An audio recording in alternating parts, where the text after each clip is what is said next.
Assalamu alaikum and good day. I am Amina Jardai Musa.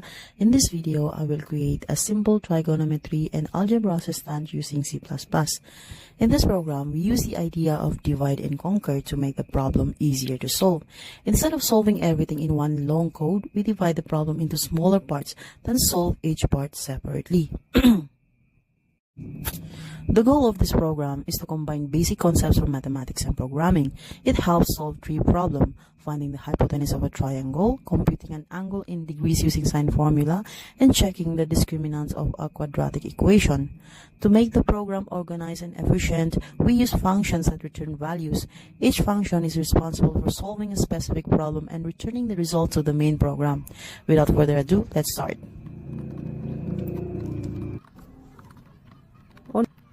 At the beginning of the program, we include three header files. CMath provides predefined functions like square root and arcsine, which we will be using it later. IOM and IP is used to format output, especially for decimal precision using set precision. So, for programmer-defined functions, we just need to declare the function and describe how the function is called, and describe what the function will do. Example, in this case, the function will compute before returning the value to the main program. The first function is returning the hypotenuse. The exercise already stated the formula, so we don't have to start from the scratch. It uses the Pythagorean theorem C equals to square root sum of opposite squared and adjacent squared.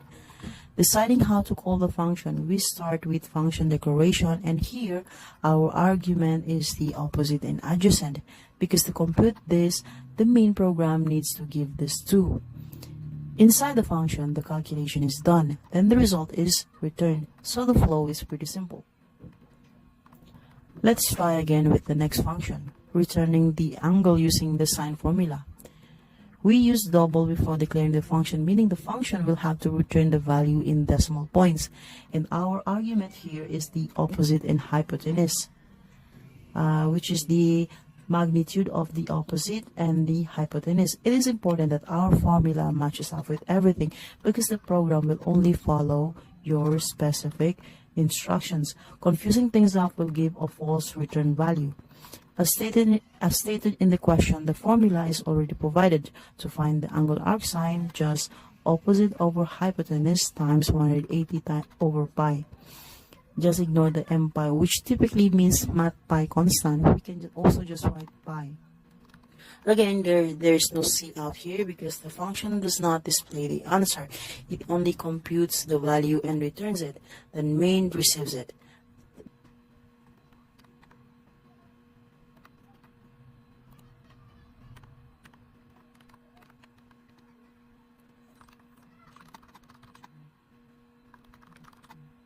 The third function is quadratic discriminant checker. This one is a little different. Instead of returning a measured value like a side or angle, it returns a result code. So again, we declare the function and how we're going to summon it.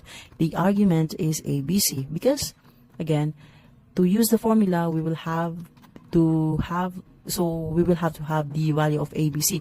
First, it calculates the discriminant D equals to B squared minus 4AC. Then it checks what kind of roots the equation has. If D is greater than 0, there are two real roots. If D equals 0, there is one real root. If D is lesser than 0, the roots are imaginary. Instead of printing the answer right away, it returns a value. These return values mean 1 equals to 2 real roots, 0 is 1 real root, negative 1 imaginary roots. So the function still returns a value, but this time it returns a result that helps the program decide what to say next. So again, the function solves first, returns a value, and the main program uses that value.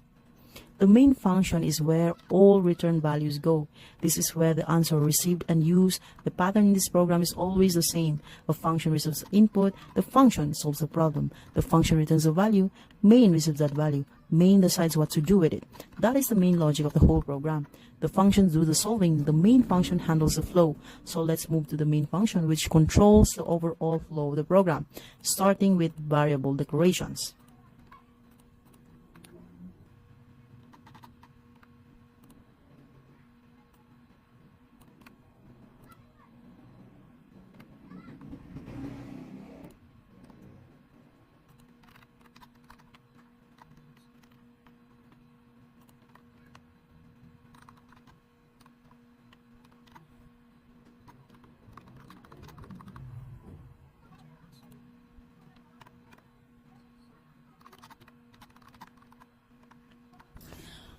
Variable declarations. Choice stores the user's menu selections. Opposite, adjacent, hypotenuse are for trig calculations. Angle stores the computed angle. A, B, C are coefficients of the quadratic equation. These are declared once and reused throughout the program. The program uses a do-while loop. It is suitable because it has to run at least once until the condition is met. So in this case, this ensures the menu repeats until the user chooses for which exits the program. The menu is displayed as, then the user enters a choice.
So since we are using menu type program, it is very likely that we'll have to use switch statement to keep everything organized.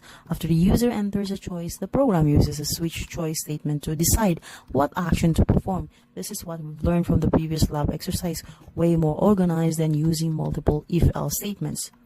So if the user selects one, which is find the hypotenuse, the program will ask for opposite and adjacent values, calls the function get hypotenuse, and displays the results.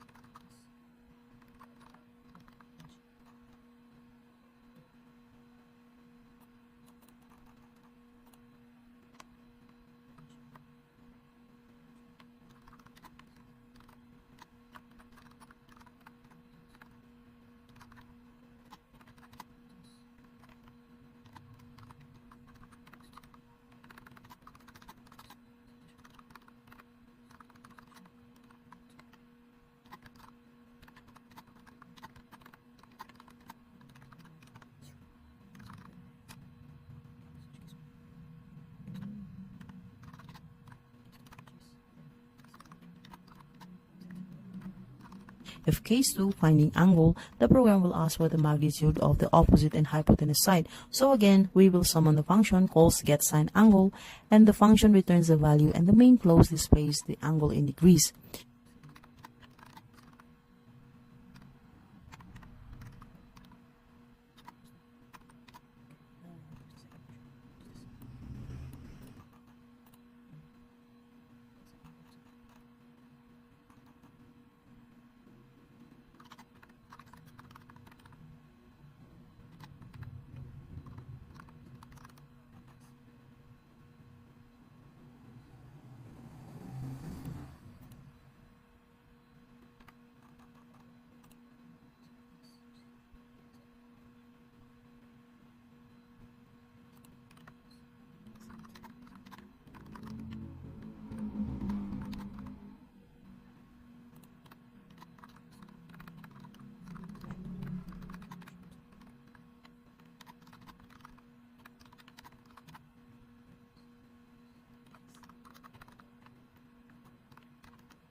If case 3, discriminant checker, the program asks for values of A, B, C, calls the function solve discriminant A, B, C, uses another switch, translates numeric codes into readable output.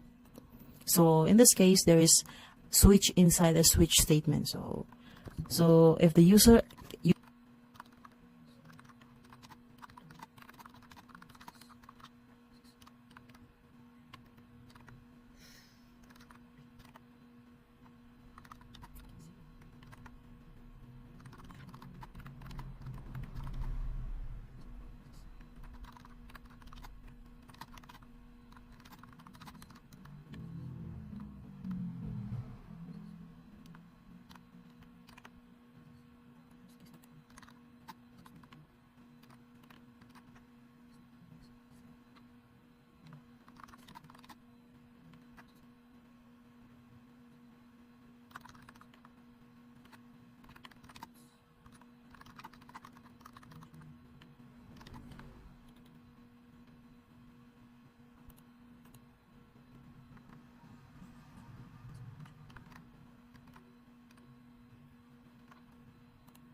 chooses case 4, the program ends. So aside from the case 1, 2, 3, 4, we will also have to have the default case. If the user enters an invalid number or anything except 1, 2, 3, 4, the program displays invalid choice, try again. This prevents unexpected behavior and improves user experience. So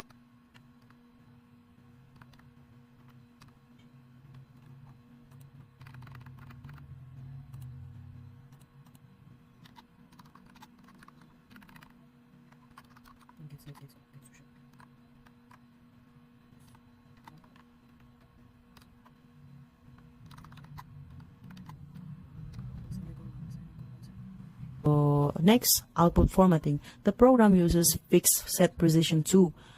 This ensures numerical output always display 2 decimal point. For example, 5 becomes 5.00, 30 becomes 30.00. This makes the output cleaner and more professional. What fixed does is tell C++ to always show numbers in normal decimal form, not scientific notation.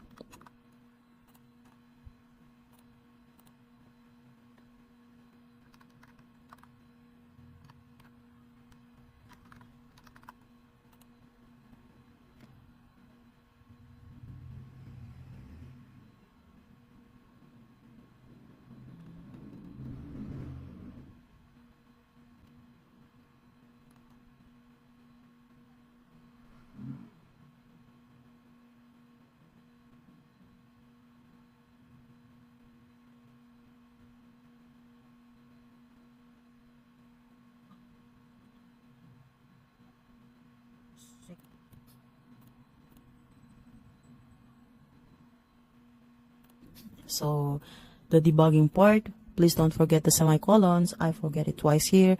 Paano pa kaya pag exam? And double check the spelling. Simple summary. To code this exercise using functions that return values: 1. Break the problem into parts. 2. Create one function per task.